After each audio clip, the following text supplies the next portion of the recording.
So let's look at 2 Peter 3. Let's see what we think of this. My dear friends, this is the second letter I have written you. These letters are to motivate you to take control of your minds and engage in healthy thinking.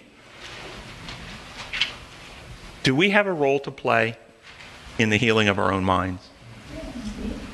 Do we have a responsibility to think for ourselves, to reason, to weigh evidence, to make choices? Must we choose to evaluate the evidence for God's character? Choose to open our hearts and trust to Him or not? And then, must we choose to do what's right, healthy, and reasonable governance of ourselves? And this is how I understand the Holy Spirit works. Many people come to me and they're praying for deliverance for something in their life. But the way the Holy Spirit works, He's the Spirit of truth and love. The Holy Spirit works by revealing truth to our minds in ways that we can comprehend and bring us a conviction of, not just conviction of sin, but often a conviction of duty. A conviction of certainty, this is the course that we need to take. But then at that point, the Holy Spirit leaves us free to decide. He will not choose for us. We have to choose.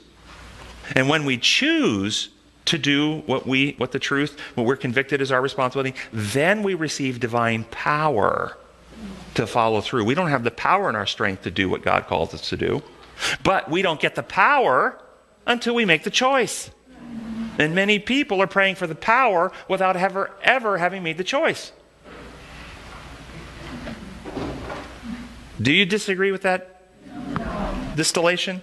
I think that's how it works. So pray. What is the truth? What is my understanding? Do I have a decision to make? It may not be a behavioral decision. It may be an internal decision of which belief you're going to hold to. It may be a belief-based decision. It may be a decision of whether I'm going to open my heart and trust to Him or not.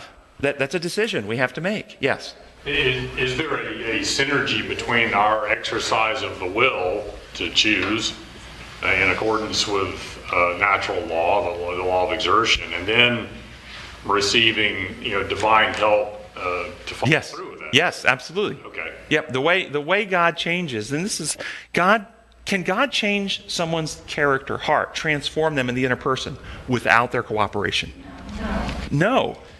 He has the power to overwrite, but notice the word overwrite.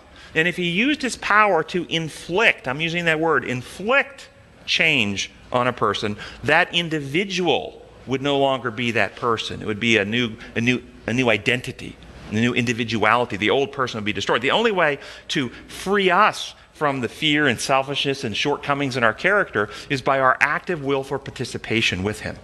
But we don't have the power to free ourselves. That power comes from Him, but we have to cooperate. We'll get to some of those quotations in a minute. Let's go on to the text here.